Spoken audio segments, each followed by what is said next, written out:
अध्यक्ष जी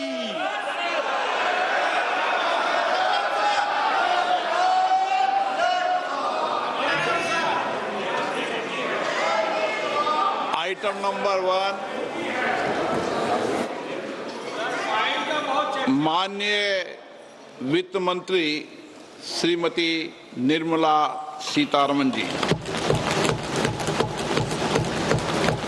item number 1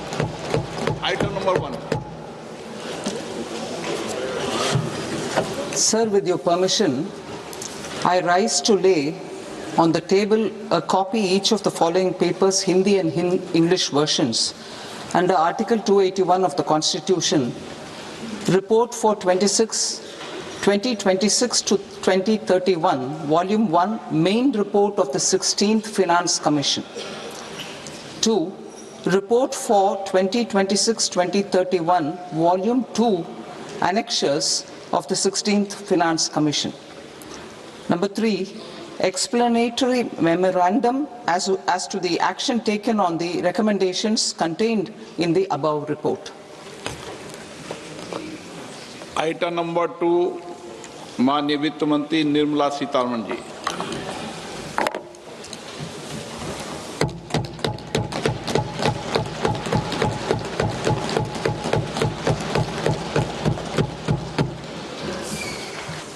Honorable Speaker, sir, on the sacred occasion of Magh Purnima and the birth anniversary of Guru Ravidas, I present the budget for the year 2026-2027. Since we assumed office 12 years ago, India's economic trajectory has been marked by stability, fiscal discipline, sustained growth, and moderate inflation.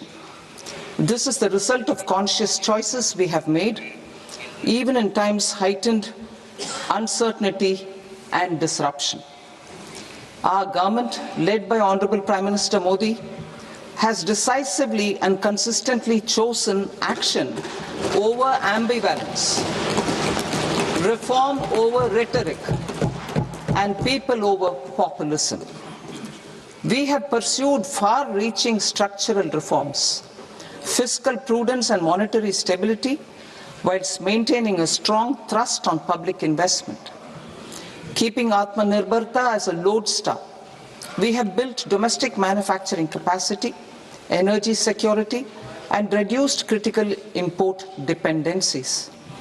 Simultaneously, we have ensured that citizens benefit from every action of the government, undertaking reforms to support employment generation, agricultural productivity, household purchasing power, and universal services to people. These measures have delivered a high growth rate of around 7% and helped us make substantial strides in poverty reduction and improvement in the lives of our people.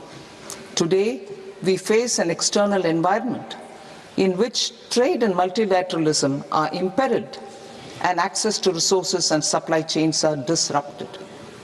New technologies are transforming production systems while sharply increasing demands on water, energy, and critical minerals. India will continue to take confident steps towards Vikasit Bharat, balancing ambition with inclusion. As a growing economy with expanding trade and capital needs, India must also remain deeply integrated with global markets, exporting more and attracting stable long-term investment. As I begin Part A, I want to express my gratitude to the people for standing firmly with us as we forge our way together towards becoming one of the largest economies of the world.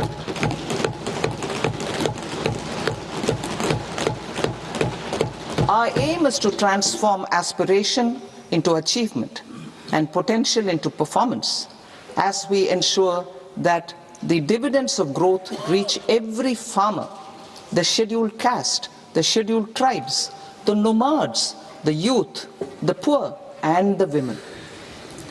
In Vikasit Bharat Young Leaders Dialogue 2026, several innovative ideas were shared with our Prime Minister, which have inspired many of the proposals, making this a unique Yuva Shakti-driven budget.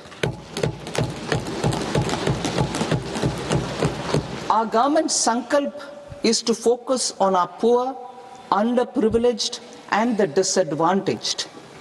To deliver on this sankalp, and given that this is the first budget prepared in Kartavya Bhavan, we are inspired by three Kartavya. Our first Kartavya is to accelerate and sustain economic growth by enhancing productivity and competitiveness and building resilience to volatile global dynamics. Our second Kartavya is to fulfill aspirations of our people and build their capacity, making them strong partners in India's path to prosperity. Our third Kartavya, aligned with our vision of Sabka Saath, Sabka Vikas, is to ensure that every family, community, region, and sector has access to resources, amenities, and opportunities for meaningful participation. This threefold approach requires a supportive ecosystem. The first requirement is to sustain the momentum of structural reforms, continuous, adaptive, and forward-looking. Second, a robust and resilient financial sector is central to mobilizing savings, allocating capital efficiently, and managing risks. Third, cutting-edge technologies, including AI applications, can serve us as force multipliers for better governance. Reform Express. Our government has undertaken comprehensive reforms towards creating employment, boosting productivity, and accelerating growth. After the Prime Minister's announcement on Independence Day in 2025, over 350 reforms have been rolled out.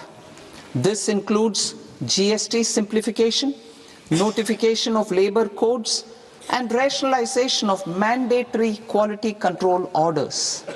High-level committees have been formed, and in parallel, the central government is working with the state governments on deregulation and reducing compliance requirements. The Reform Express is well on its way and will maintain its momentum to help us fulfill our Kartavya. I now move to specific proposals.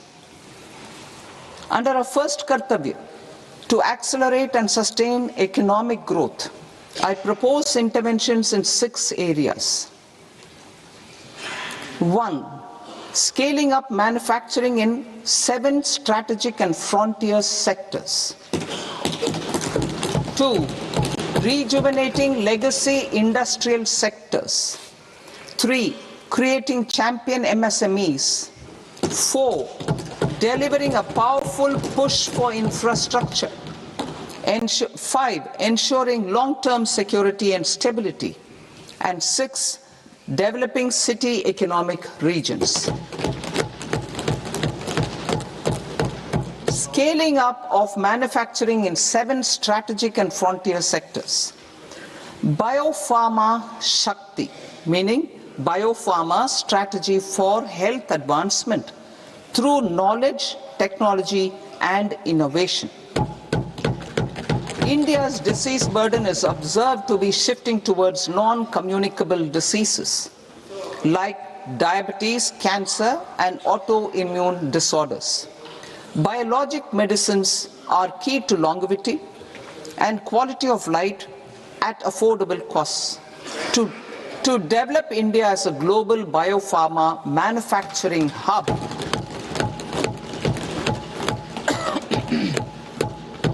I propose the Biopharma Shakti with an outlay of 10,000 crores over the next 5 years. This will build the ecosystem for domestic production of biologics and biosimilars. The strategy will include a biopharma-focused network with 3 new national institutes of pharmaceutical education and research, popularly known as NIPERs, and upgrading 7 existing ones. It will also create a network of 1,000 accredited India clinical trials sites. We propose to strengthen the Central Drug Standard Control Organization to meet global standards and approve timeframes through approval timeframes through a dedicated scientific review cadre and specialists.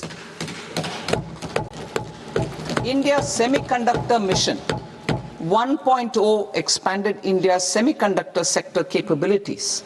Building on this, we will launch ISM 2.0 to produce equipment and materials, design full-stack Indian IP, and fortify supply chains. We will also focus on industry-led research and training centers to develop technology and skilled workforce.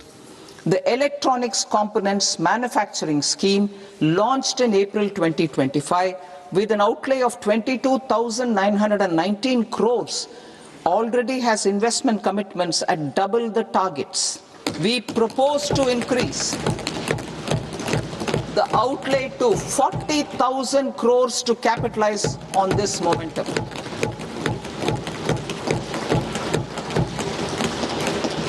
A scheme for rare earth permanent magnets was launched in 2025 November.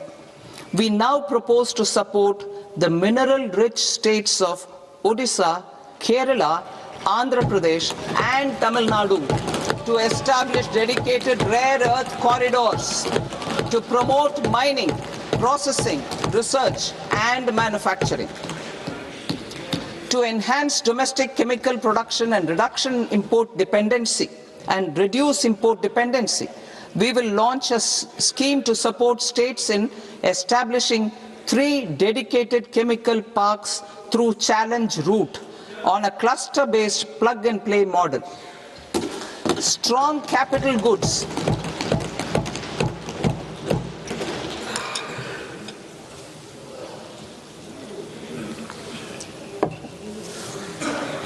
Strong capital goods capability is a determinant of productivity and quality across different sectors. Towards building this capacity, I propose the following. High-tech tool rooms will be established by central public sector enterprises at 2 locations as digitally enabled automated service bureaus that locally design, test and manufacture high-precision components at scale and at lower cost. 2. A scheme for enhancement of construction and infrastructure equipments will be introduced to strengthen domestic manufacturing of high value and technologically advanced CIE. This can range from lifts in a multi-storied apartment or firefighting equipment in multiplexes, large or small, and to tunnel boring equipments for building metros and high-altitude roads. I also propose a scheme for container manufacturing to create a globally competitive container manufacturing ecosystem with a budgetary allocation of 10,000 crores over a 5-year period. For the labor-intensive textile sector, I propose an integrated program with 5 subparts. 1. The National Fiber Scheme for self-reliance in natural fibers, such as silk, wool and jute, man-made fibers and new age fibers.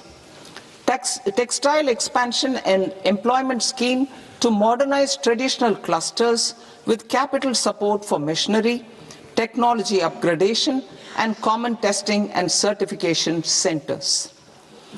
3. The National Handloom and Handicraft Program to integrate and strengthen existing schemes and ensure targeted support for weavers and artisans.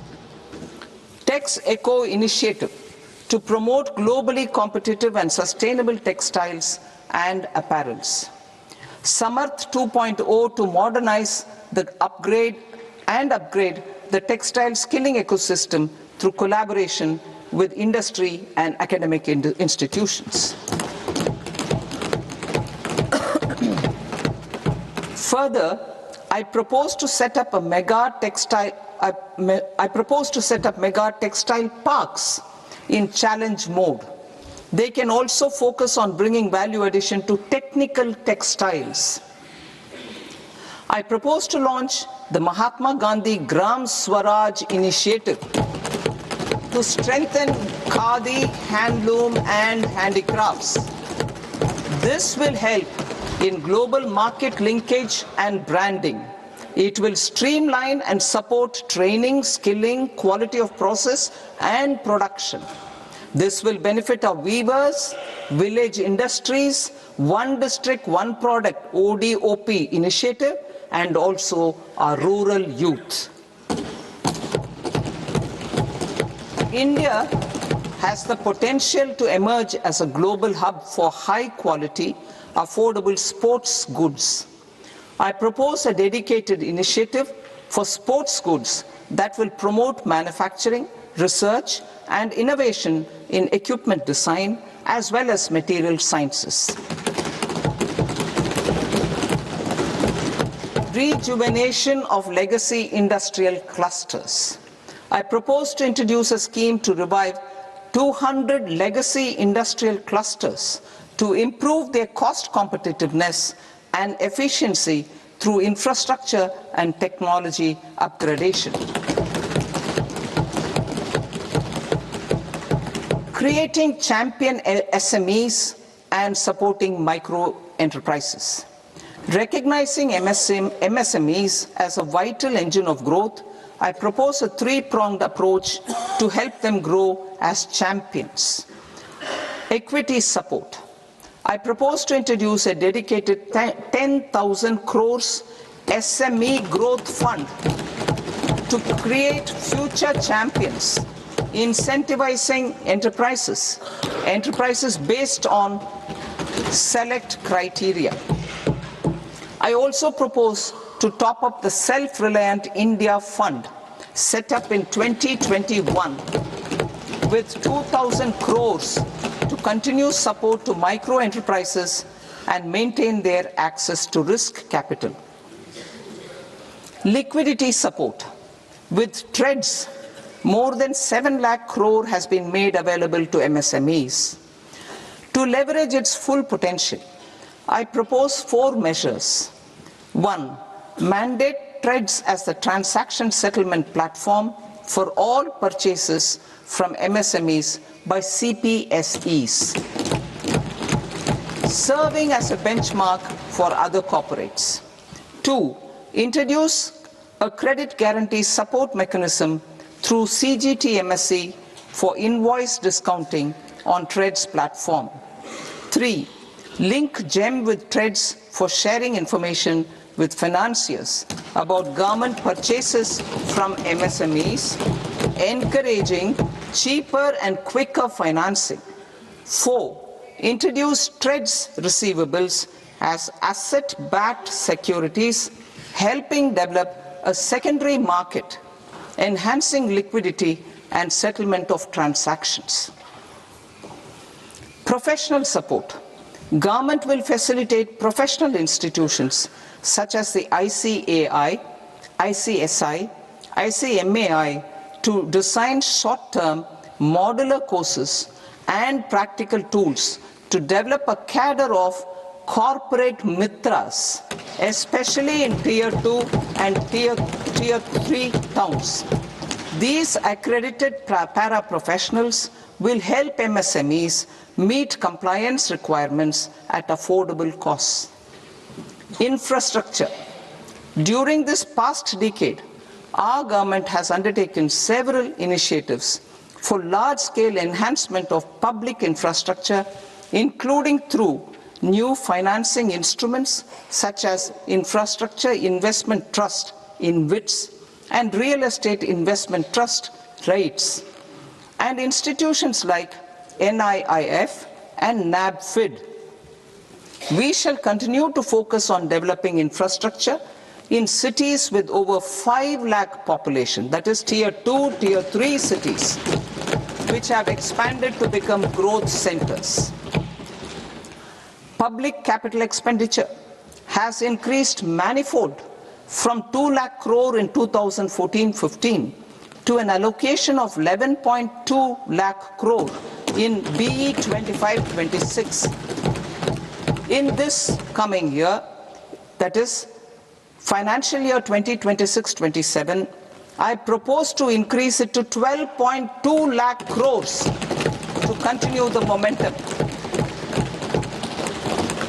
To strengthen the confidence of private developers regarding risks during infrastructure development and construction phase, I propose to set up an infrastructure risk guarantee fund to provide prudentially calibrated partial credit guarantee to lenders. Over the years, rights have emerged as a successful instrument for asset monetization. I propose to accelerate recycling of significant real estate assets of the CPSEs through the setting up of dedicated rights. To promote environmentally sustainable movement of cargo, I propose to 1. Establish new dedicated freight corridors connecting Dankuni in the east to Surat in the west. Operationalize 20 new national waterways over the next 5 years,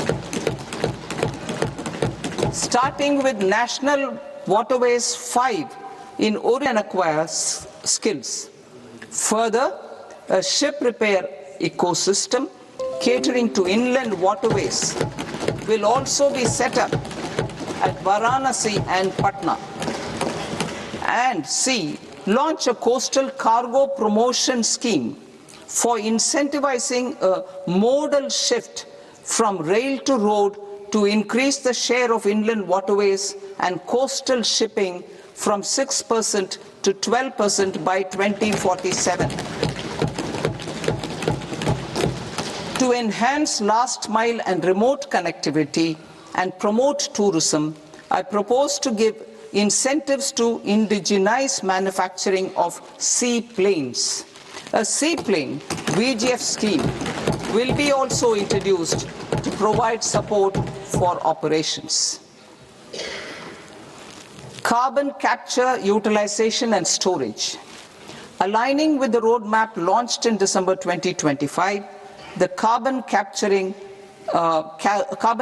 utilization and storage technologies at scale will achieve higher readiness and in end-use application across 5 industrial sectors, including power, steel, cement, refineries, and chemicals. An outlay of 20,000 crore is proposed over the next 5 years for this purpose. City economic regions. Cities are India's engines of growth, innovation and opportunities. We shall now focus on tier 2, tier 3 cities and even temple towns which need modern infrastructure and basic amenities. This budget aims to further amplify the potential of cities to deliver the economic power of agglomerations by mapping city economic regions based on their specific growth drivers. An allocation of 5,000 crore per CER over 5 years is proposed for implementing their plans through a challenge mode with a reform-cum-result-based financing mechanism. In order to promote environmentally sustainable passenger systems, we will develop 7 high-speed rail corridors between cities as growth connectors, namely Mumbai to Pune, Pune to Hyderabad, Hyderabad to Bengaluru, Hyderabad to Chennai, Chennai to Bengaluru, Delhi to Varanasi, Varanasi to Siliguri.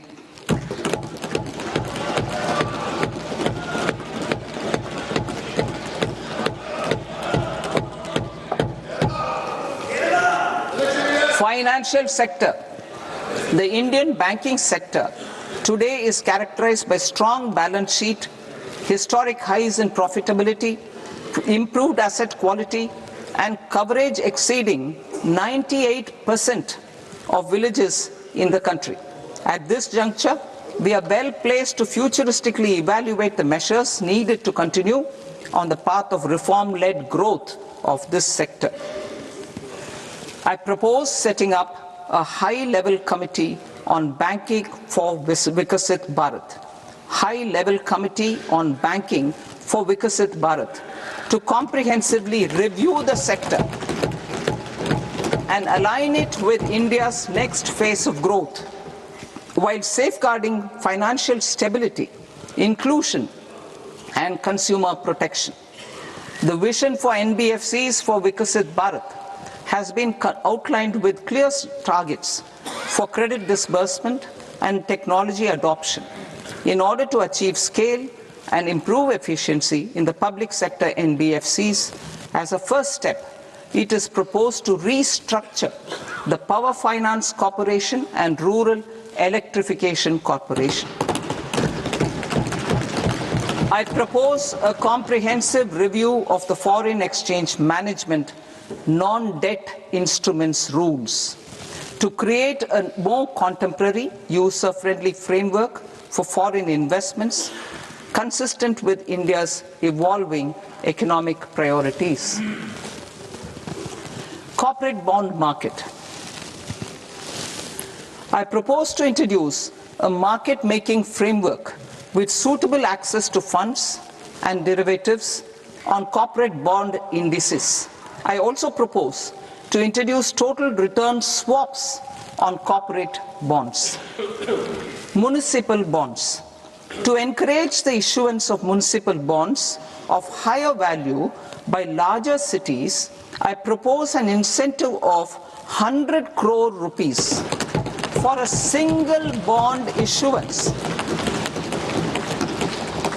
100 crore rupees for a single bond issuance of more than 1,000 crore.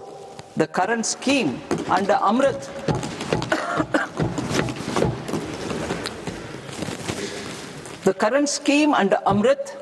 which incentivizes issuances up to 200 crores only, will also continue to support smaller and medium towns. That will also continue to support the smaller and medium towns. Ease of doing business. Individual persons resident outside India, PROI, will be permitted to invest in equity instruments of listed Indian companies through the Portfolio Investment Scheme.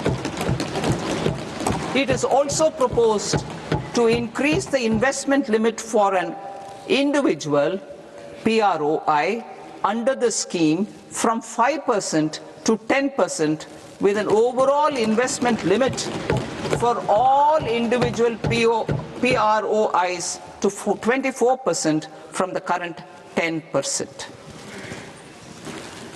Emerging technologies including AI. 21st century is technology-driven. Adoption of technology is for the benefit of all people. Farmers in the field, women in STEM, youth keen to upskill, and Divyangjan to access newer opportunities. The government has taken several steps to support new technologies through AI Mission, National Quantum Mission, Anusandhan National Research Fund, and Research and Development and Innovation Fund. Our second kartavya is to fulfill aspirations and build capacities. Close to 25 crore individuals have come out of multi-dimensional poverty through a decade of our government's sustained and reform-oriented efforts.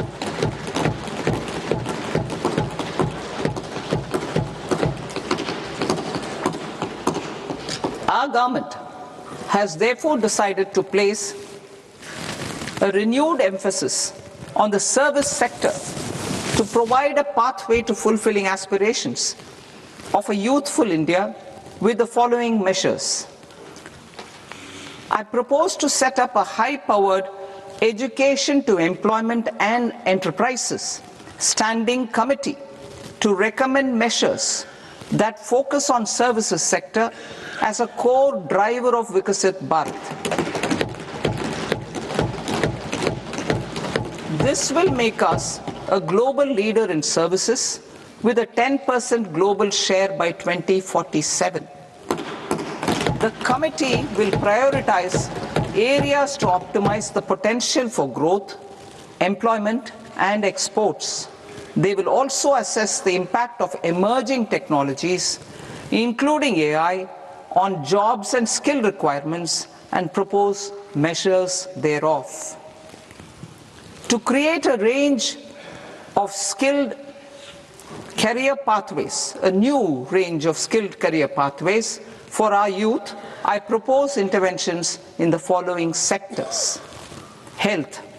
Existing institutions for allied health professionals will be upgraded and new AHP institutions established in private and government sectors.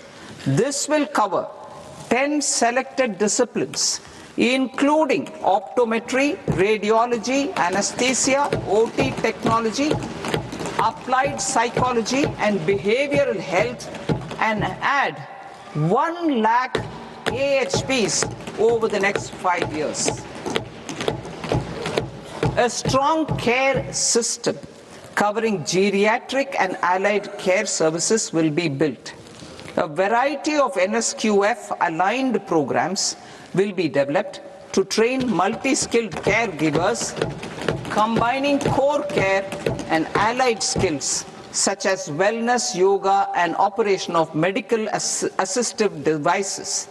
In the coming year, 1.5 lakh caregivers will be trained.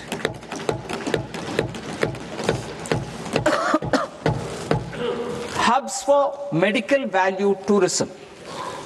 To promote India as a hub for medical tourism services, I propose to launch a scheme to support states in establishing 5 regional medical hubs in partnership with the private sector. These hubs will serve as integrated healthcare complexes that combine medical, educational, and research facilities.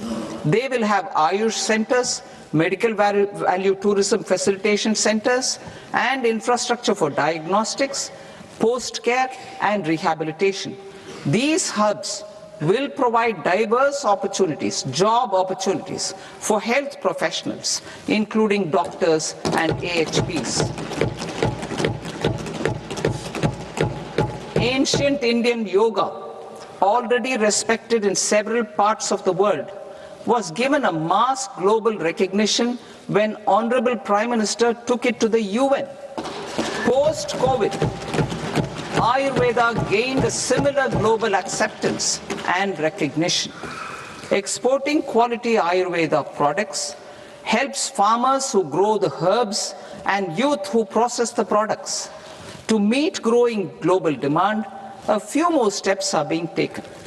I propose to 1. Set up 3 new All India Institutes of Ayurveda.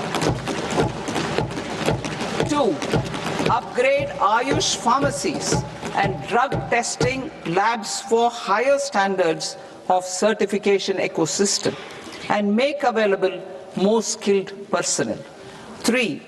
Upgrade the WHO Global Traditional Medicine Center in Jamnagar to bolster evidence-based research, training, and awareness for traditional medicine. Animal husbandry. Livestock contributes to close to 16% of farm income, including of poor and marginal households. To scale up availability of veterinary professionals by more than 20,000, I propose to roll out a loan-linked capital subsidy support scheme for establishment of veterinary and para-veterinary colleges, veterinary hospitals, diagnostic laboratories, and breeding facilities in private sector. Collaboration between Indian and foreign institutions will also be facilitated. Orange economy. India's animation, visual effects, gaming and comics sector, AVGC sector, is a growing industry projected to require 2 million professionals by 2030. I propose to support the Indian Institute of Creative Technologies, Mumbai, in setting up AVGC content creator labs in 15,000 secondary schools all over the country and 500 colleges. The Indian design industry is expanding rapidly, and yet there is a shortage of Indian designers. I propose to establish, through Challenge Route, a new National Institute of Design to boost design education and development in the eastern region of India. Education. Our government will support states through Challenge Route in creating 5 university townships in the vicinity of major industrial and logistics corridors.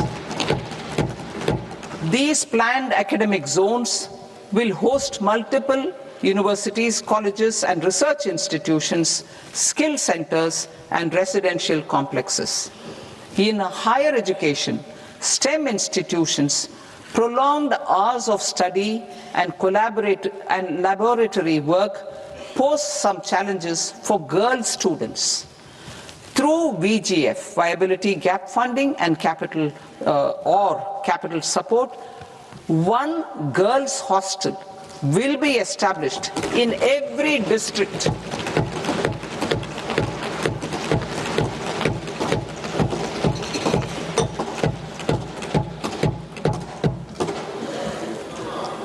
To promote astrophysics and astronomy via immersive experiences, 4 telescope infrastructure facilities will be set up or upgraded. The National Large Solar Telescope, the National Large Optical Infrared Telescope, the Himalayan Chandra Telescope, and the Cosmos 2 Planetarium. Tourism. The tourism sector has the potential to play a large role in the employment generation, forex earnings, and expanding the local economy. I propose to set up a National Institute of Hospitality by upgrading the existing National Council for Hotel Management and Catering Technology. It will function as a bridge between academia, industry, and government. I also propose a pilot scheme for upskilling 10,000 guides in 20 iconic tourist sites through a standardized, high-quality, 12-week training course in hybrid mode in collaboration with the Indian Institute of Management. A national destination digital knowledge grid will be established to digitally document all places of significance, cultural, spiritual, and heritage. This initiative will create a new ecosystem of jobs for local researchers, historians, content creators, and technology partners. India has the potential and opportunity to offer world-class trekking and hiking experience. We will develop ecologically sustainable mountain trails in Himachal Pradesh, Uttarakhand, and Jammu Kashmir. Also in Araku Valley in the Eastern Ghats and Podigai Malai in the Western Ghats. Turtle trails along key nesting sites in the coastal areas of Odisha, Karnataka, and Kerala. And 3 bird watching trails along the Pulikat Lake in Andhra Pradesh, Tamil Nadu. It's on the border. Under the visionary leadership of Honorable Prime Minister, We established the International Big Cat Alliance in 2024. This year, India is hosting the first ever Global Big Cat Summit, where heads of governments and ministers from 95 range countries will deliberate on collective strategies for conservation. Heritage and culture tourism. I propose to develop 15 archaeological sites, including Lothal, Dolavira, Rakhi Gadi, Adichanallur, Sarnath, Hastinapur, and Leh Palace into vibrant experiential cultural destinations. Excavated landscapes will be open to the public through curated walkways. Immersive storytelling skills and technologies will be introduced to help conservation labs, interpretation centers, and guides. The sports sector provides multiple means of employment, skilling, and job opportunities. Taking forward the systematic nurturing of sports talent which is set in motion through the Khelo India program earlier, I propose to launch a Khelo India mission to transform the sports sector over the next decade.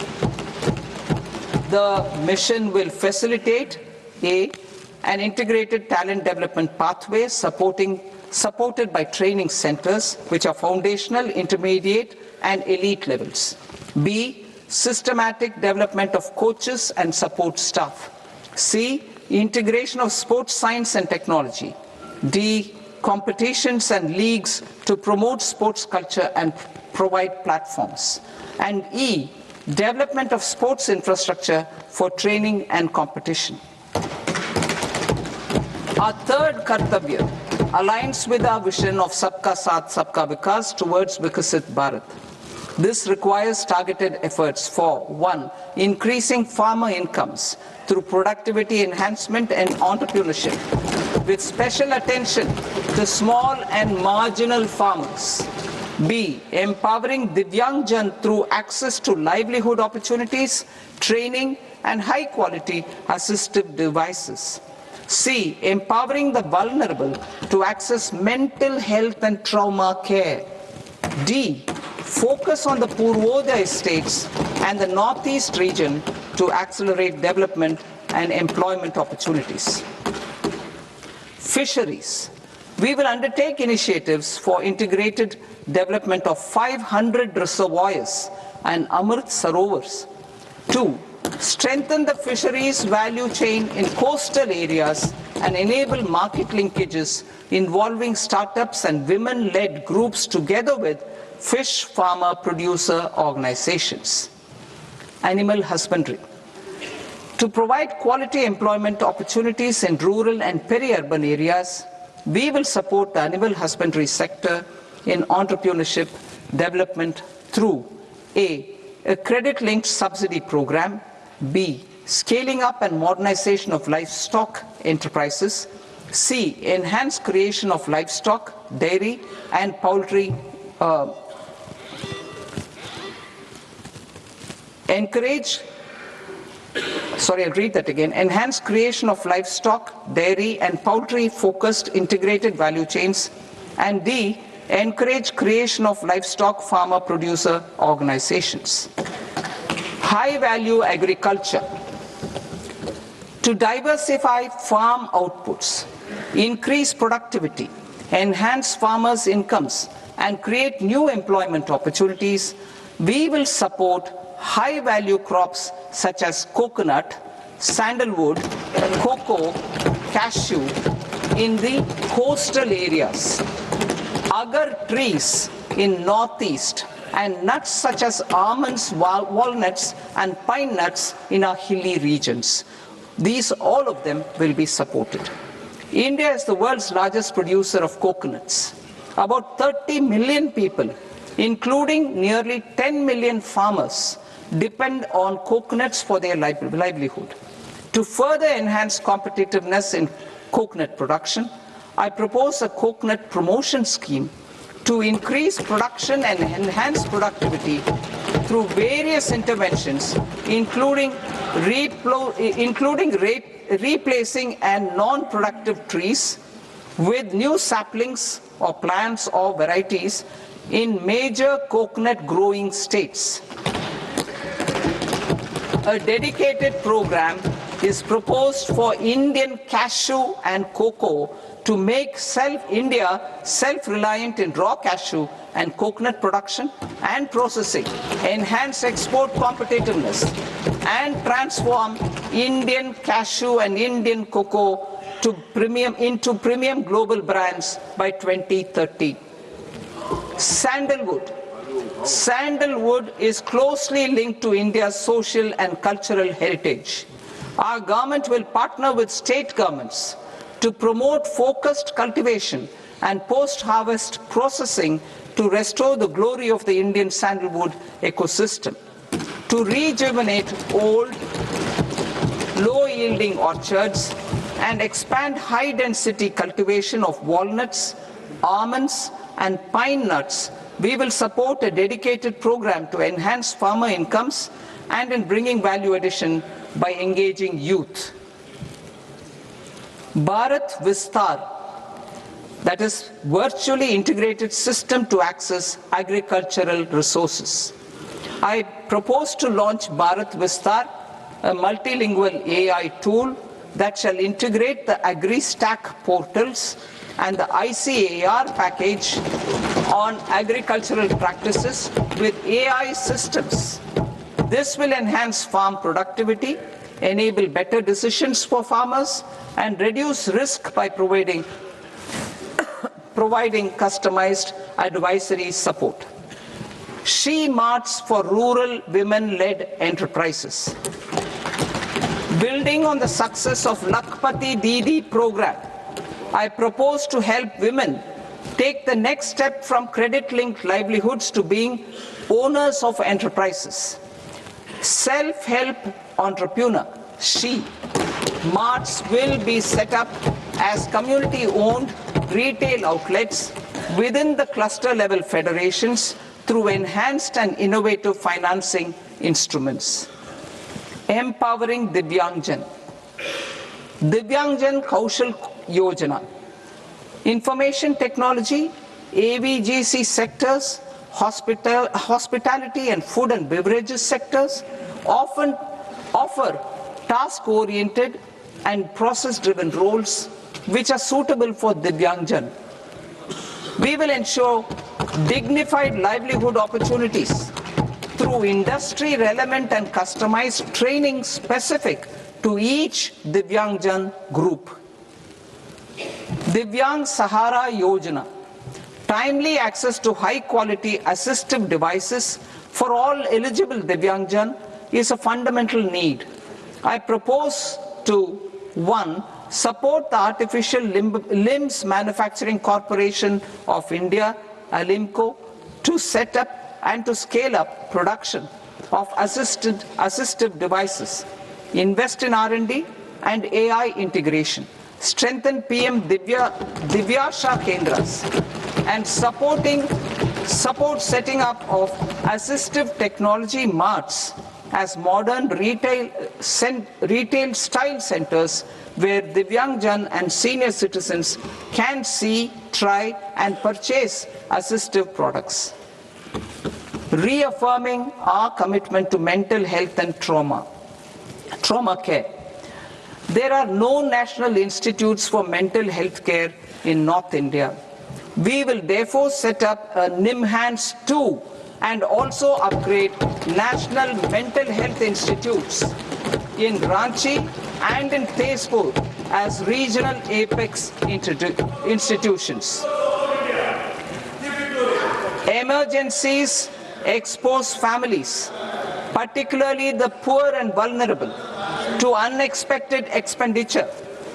We will strengthen and increase these capacities by 50% in district hospitals by establishing emergency and trauma care centers. Focus on Purvodaya states and northeastern regions. Purvodaya, I propose the development of an integrated East Coast industrial corridor with a well-connected node at Durgapur, creation of 5 tourism destinations in 5 Purvodaya states, and the provision of 4,000 e-buses. Buddhist sites in northeastern region.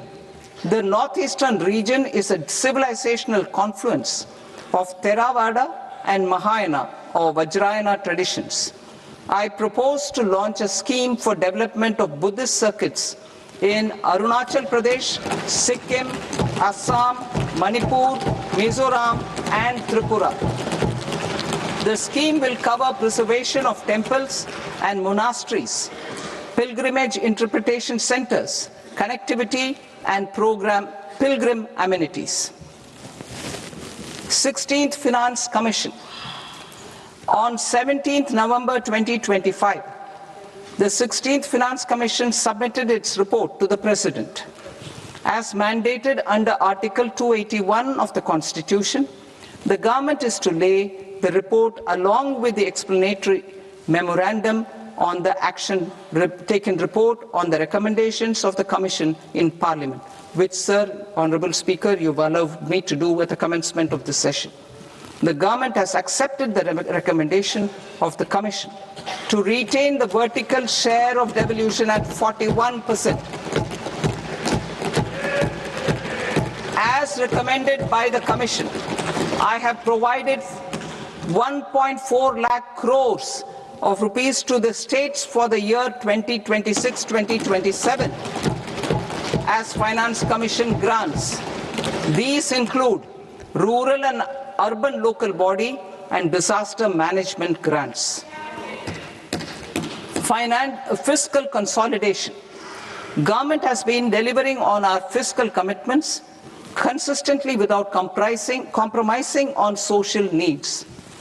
To strive towards accepted standards of fiscal management in Budget 25-26, I had indicated that the central government would target reaching a debt to GDP ratio of 50 plus or minus 1% by 2030-31.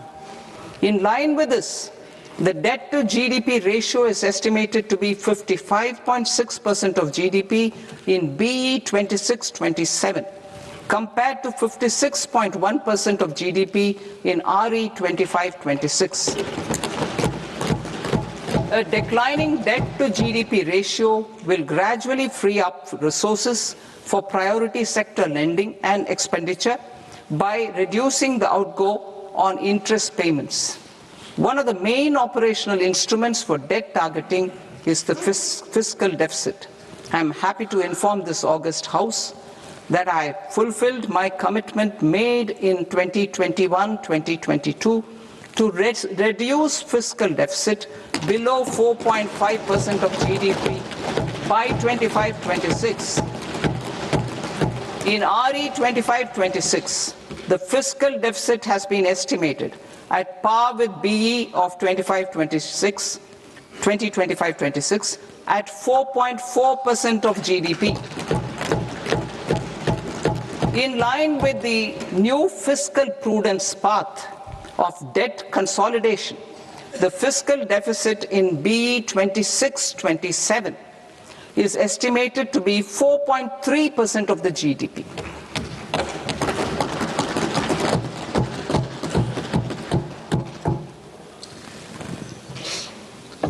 The revised estimates of the non-debt receipts are 34 lakh crore rupees, of which the centre's net tax receipts are 26.7 lakh crore.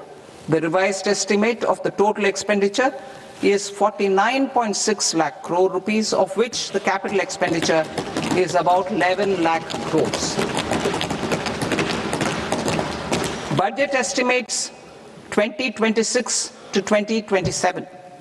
Coming to 26-27, the non-debt receipts and the total expenditure are estimated as 36.5 lakh crore and 53.5 lakh crore respectively.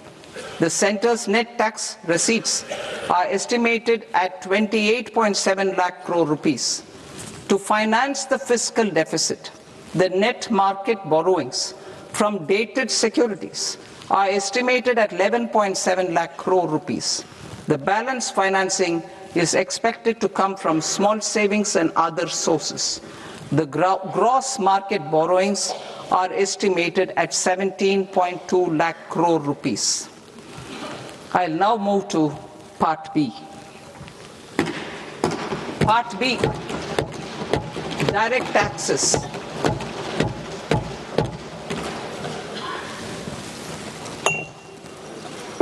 Honorable Speaker, sir, I now present my proposals on direct taxes. New Income Tax Act. In July 2024, I announced a comprehensive review of the Income Tax Act 1961.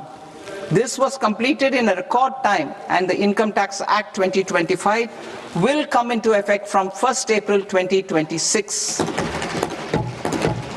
The simplified income tax rules and forms will be notified shortly, giving adequate time to taxpayers to acquaint themselves with its requirements. The forms have been redesigned such that ordinary citizens can comply without difficulty. Ease of living. I propose that any interest awarded by the Motor Accident Claims Tribunal to a natural person will be exempt from income tax, and any TDS on this account will be done away with. I propose to reduce TCS rate on the sale of overseas tour program package from the current 5% and 20% to 2% without any stipulation of amount. I propose to reduce TCS rate for pursuing education and for medical purposes under the Liberalized Remittance Scheme, popularly known as LRS, from 5% to 2%. Supply of manpower services is proposed to be specifically brought within the ambit of payment to contractors for the purpose of TDS to avoid ambiguity. Thus, TDS on these services will be at the rate of either 1% or 2% only. I propose a scheme for small taxpayers, wherein a rule-based automated process will enable obtaining a lower or nil deduction certificate instead of filing an application with the assessing officer.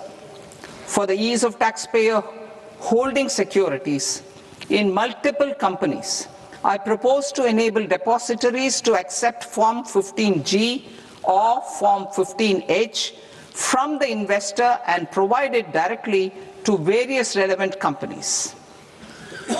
I propose to extend time available for revising returns from 31st December to up to 31st March with the payment of a nominal fee. I also propose to stagger the timeline for filing of tax returns. Individuals with ITR 1 and ITR 2 returns will continue to file till 31st July, and non-audit business cases or trusts are proposed to be allowed time till 31st August. TDS on sale of immovable property by a non-resident is proposed to be deducted and deposited through resident buyers and his or her PAN-based challan instead of requiring a TAN, which is a temporary accounting number. To address practical issues of small taxpayers like students, young professionals, tech employees, relocated NRIs, and such others, I propose to introduce a one-time 6-month foreign asset disclosure scheme for these taxpayers to disclose income or assets below a certain size.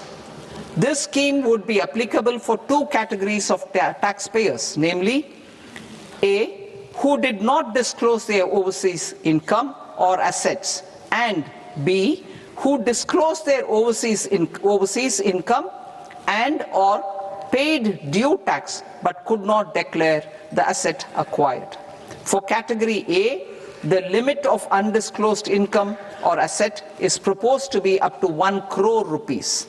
they need to pay 30% of fair market value of asset or 30% of undisclosed income as tax and 30% as additional income tax in lieu of penalty and would thereby get immunity from prosecution. For category B, asset value is proposed to be up to 5 crore rupees. Here, immunity from both penalty and prosecution will be available with a payment of fee of 1 lakh rupees. Rationalizing penalty and prosecution. Multiplicity of proceedings are hindrance to the ease of doing business. I propose to integrate assessment and penalty proceedings by way of a common order for both. There will be no interest liability on the taxpayer on the penalty amount for the period of appeal before the first appellate authority, irrespective of the outcome of appeal process. Further, quantum of prepayment is being reduced from 20% to 10% and will continue to be calculated only on core tax demand. As an additional measure for reducing litigation, I propose to allow taxpayers to update their returns even after reassessment proceedings have been initiated and an additional 10% tax rate over and above the rate applicable for the relevant year. The assessing officer will then use only this updated return in his proceedings. There is already a framework for immunity from penalty and prosecution in the cases of underreporting. I propose to apply this framework for immunity to misreporting too. However, in such a case, the taxpayer will need to pay 100% of the tax amount as an additional income tax over and above the tax and interest due. Penalties for certain technical defaults, such as failure to get accounts audited, non-furnishing of transfer pricing audit report, and default in furnishing statement for financial transactions are proposed to be converted into fee.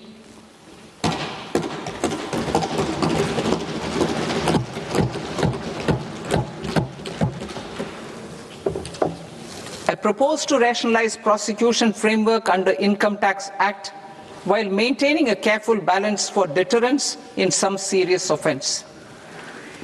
Non-production of books of account and documents and requirement of TDS payment where payment is made in kind are being decriminalized.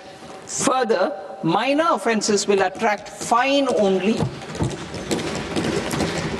The remaining prosecutions will be graded commensurate with the quantum of offence. They will entail only simple imprisonment with maximum imprisonment reduced to 2 years and power to courts to convert even those into fines. There is no penalty.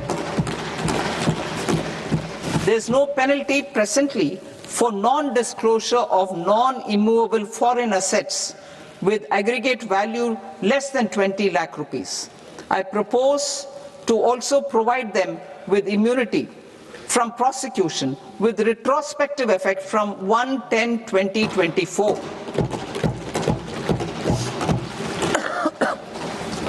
Cooperatives. Deduction is already allowed to a primary cooperative society engaged in supplying milk, oilseeds, fruits or vegetables raised or grown by its members. I propose to extend this deduction to also include supply of cattle feed and cotton seed produced by its members. I propose to allow inter-cooperative society dividend income as deduction under the new tax regime to the extent it is further distributed to its members. I further propose to allow exemption for a period of 3 years to dividend income received by a notified national cooperative federation on their investments made in companies up to 31/1/2026. This exemption would be allowed only for dividends further distributed to its member cooperatives. Supporting IT sector as India's growth engine. India is a global leader in software development services, IT-enabled services, knowledge process outsourcing services, and contract R&D services relating to software development. These businesses and their segments are quite interconnected with each other. All these services are proposed to be clubbed under a single category of information technology services with a common safe harbor margin of 15.5% applicable to all.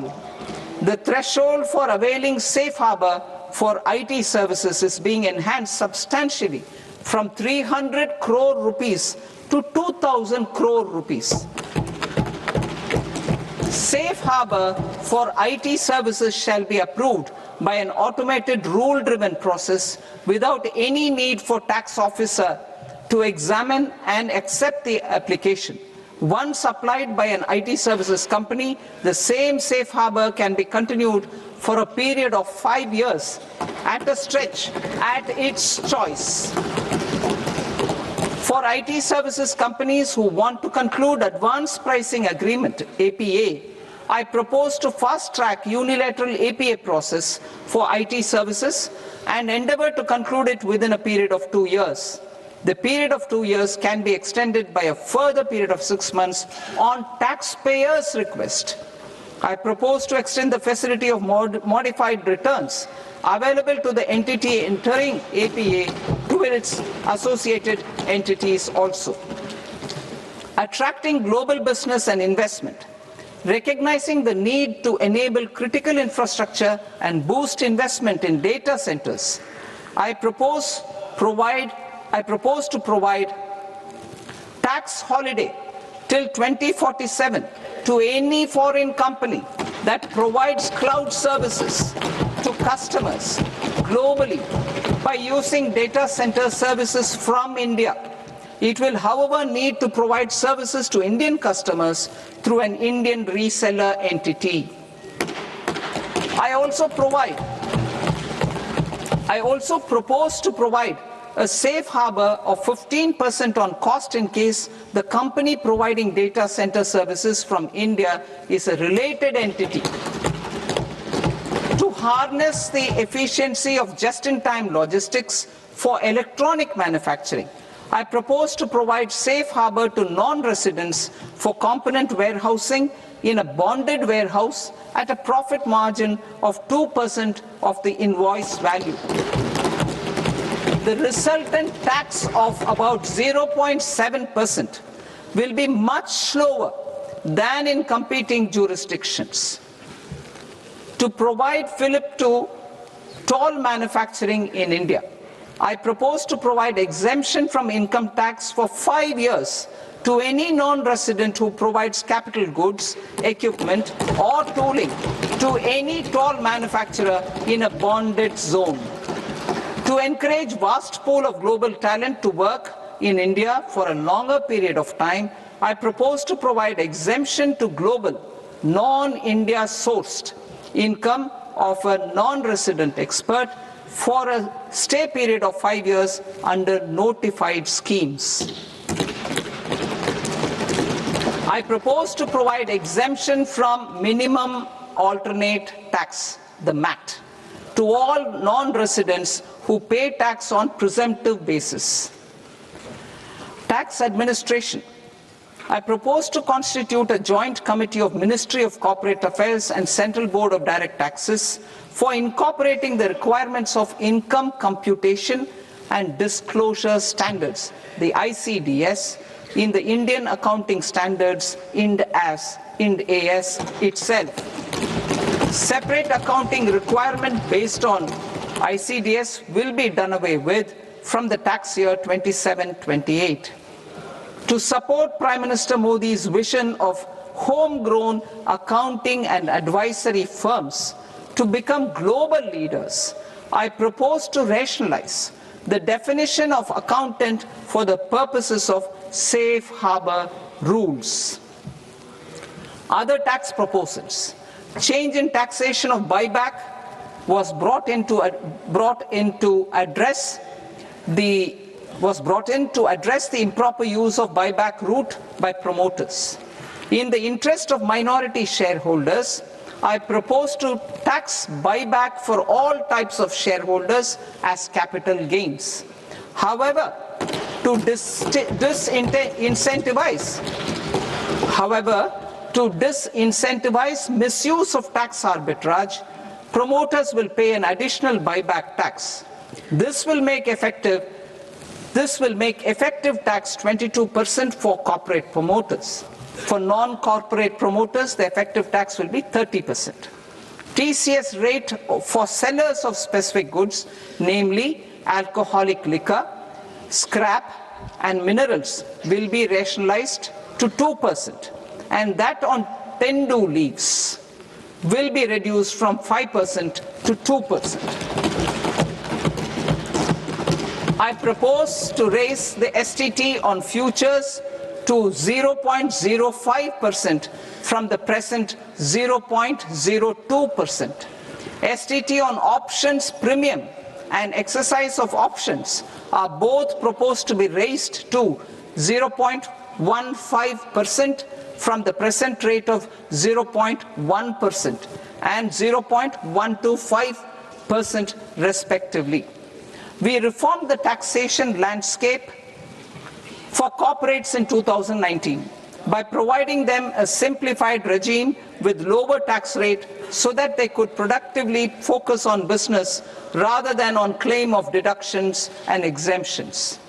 To encourage companies to shift to the new regime, set off of brought forward MAT credit, minimum alternate tax credit, is proposed to be allowed to companies only in the new regime.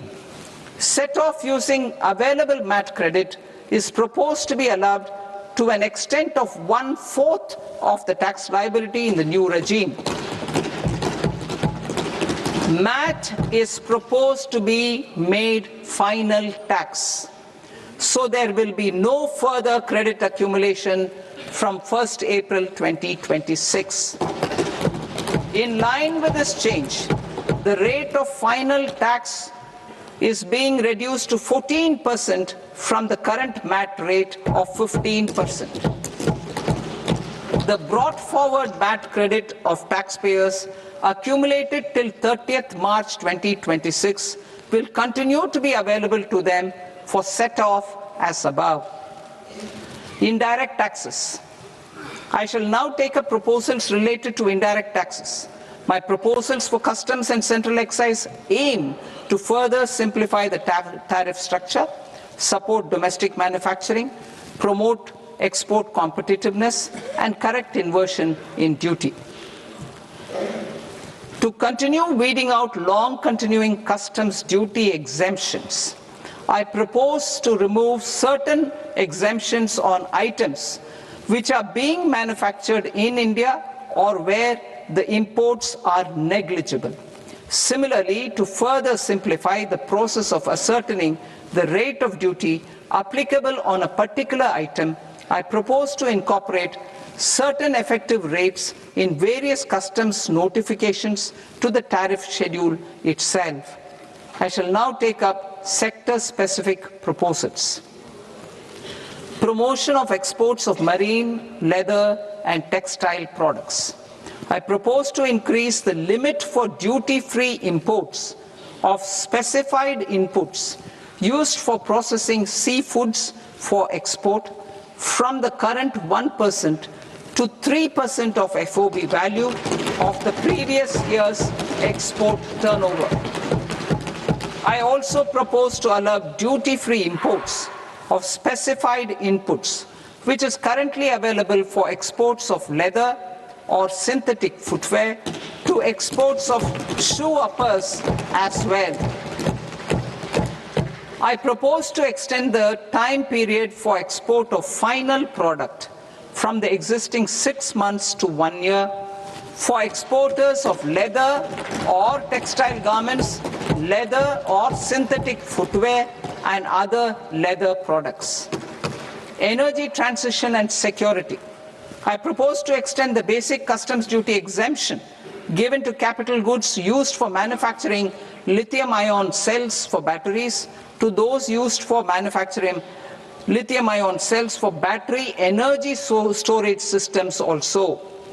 I propose to exempt basic customs duty on import of sodium antimonate for use in manufacture of solar glass.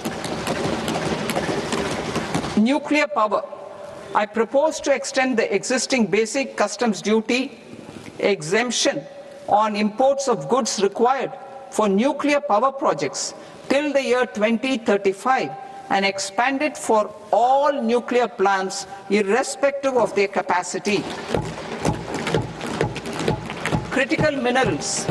It is proposed to provide basic customs duty exemption to the import of capital goods required for the processing of critical minerals in India. Biogas blended CNG. I propose to exclude the entire value of biogas while calculating the central excise duty payable on biogas blended CNG. Civil and defense aviation. I propose to exempt basic customs duty on components and parts required for the manufacture of civilian training and other aircrafts. It is proposed to exempt basic customs duty on raw materials imported for the manufacture of parts of aircraft to be used in maintenance, repair, or overall requirements by units in the defense sector.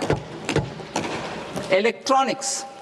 To deepen value addition in the consumer electronics sector, I propose to exempt basic customs duty on specified parts used in the manufacture of microwave ovens. Special economic zone. To address the concerns arising about utilization of capacity by manufacturing units in the special economic zones due to global trade disruptions, I propose as a special one-time measure to facilitate sales by eligible manufacturing units in SEZs to the domestic tariff area at concessional rates of duty. The quantity of such sales will be limited to a prescribed proportion of their exports. Necessary regulatory changes will be undertaken to operationalize the measures while ensuring level playing field for the units working in the DTA. Ease of living. To rationalize the customs duty structure for goods imported for personal use, I propose to reduce the tariff rate on all dutiable goods imported for personal use from 20% to 10%. To provide relief to patients, particularly those suffering from cancer, I propose to exempt basic customs duty on 17 drugs or medicines. I propose also to add 7 more rare diseases for the purposes of exempting import duties on personal imports of drugs, medicines, and food for special medical purposes used in their treatment. Customs process. India's role and share in the global trade is poised for a major leap in line with our ambition and journey towards Vikasit Bharat. In this regard, I propose many measures for custom processes to have minimal intervention for smoother and faster movement of goods and greater certainty to the trade. Trust-based systems. I propose to enhance duty deferral period for Tier 2 and Tier 3 authorized economic operators, known as AEOs, from 15 days to 30 days. I propose to provide eligible manufacturer importers the same duty deferral facility. This should encourage them to get themselves accredited as a full-fledged Tier 3 AEO in due course. To provide greater certainty and for better business planning, I propose to extend validity period of advance ruling binding on customs from the present 3 years to 5 years. In the spirit of the whole of government approach,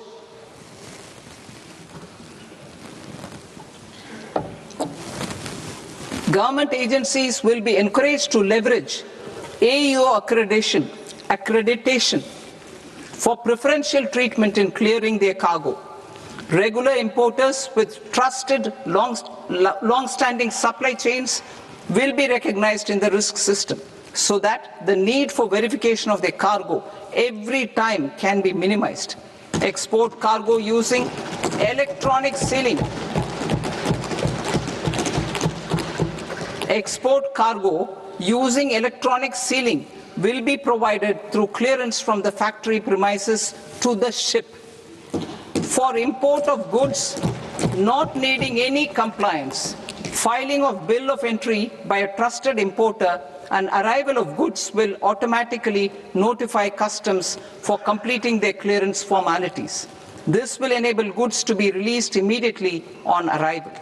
The customs warehouse framework will be transformed into a warehouse operator-centric system with a self-declarations, electronic tracking, and risk-based audit.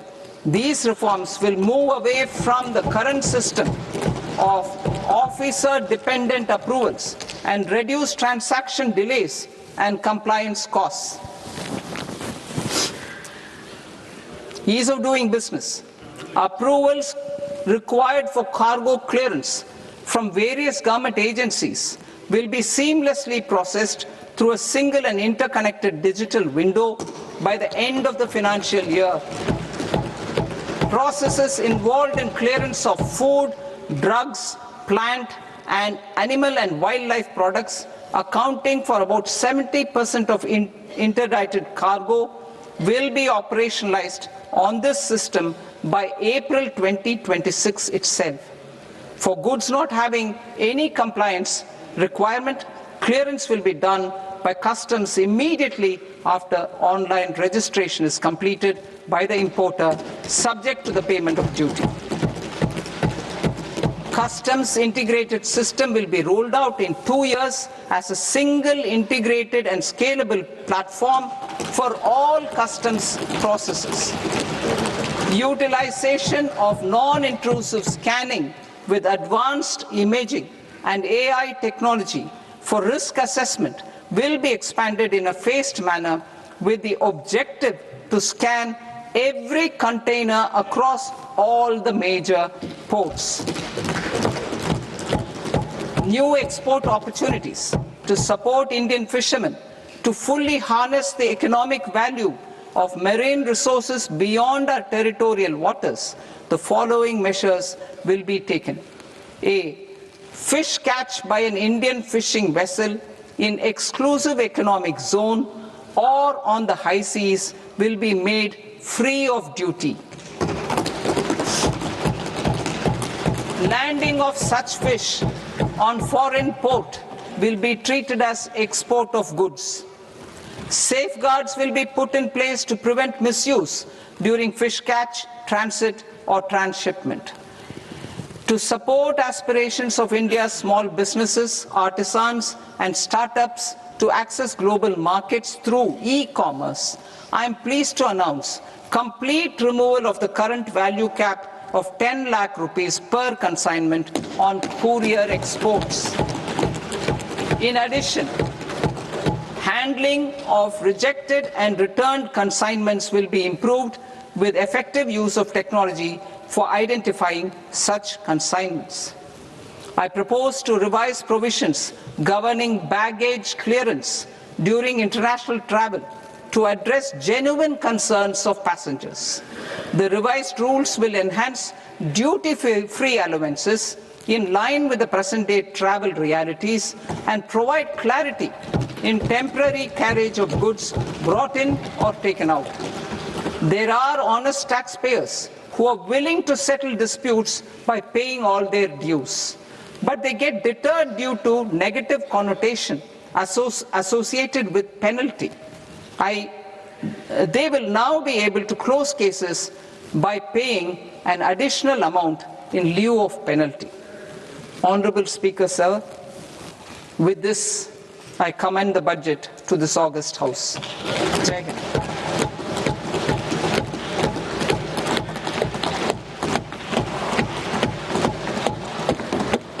1.5 hours. Item number 3 माननीय वित्त मंत्री जी।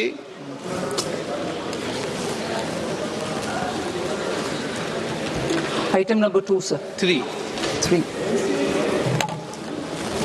Sir, with your permission, I rise to lay on the table of the following statements under Section 3, 1 of the Fiscal Responsibility and Budget Management Act of 2003. Medium-term fiscal policy, fiscal policy strategy statement, and macroeconomic framework statement. Item number 4 माननीय वित्त मंत्री जी। Sir, with your permission, I move for leave to introduce the Finance Bill 2026. प्रश्न ये कि विधेयक को पुनर्स्थापित करने की अनुमति प्रदान की जाए। जो सदस्य इस पक्ष में हाँ गए, जो सदस्य विरोध में ना गए, मेरे विचार में निर्णय हाँ वालों के पक्ष में हाँ वालों के पक्ष में अनुमति प्रदान की जाती है। माननीय मंत्री जी, अब विधेयक पुनर्स्थापित करें। Sir, I introduce the bill. माननीय सदस्यगण, आपको सूचित किया जाता है कि माननीय वित्त मंत्री जी के बजट भाषण की कॉपी पब्लिकेशन काउंटर पर ली जाती है। बजट भाषण और बजट से संबंधित दस्तावेज आपके मोबाइल फोन और मेंबर पोर्टल्स पर ही उपलब्ध है। सभा की कार्रवाई कल सोमवार दिनांक 2 फरवरी 2026 को प्राप्त 11 बजे तक के लिए स्थगित की जाती है।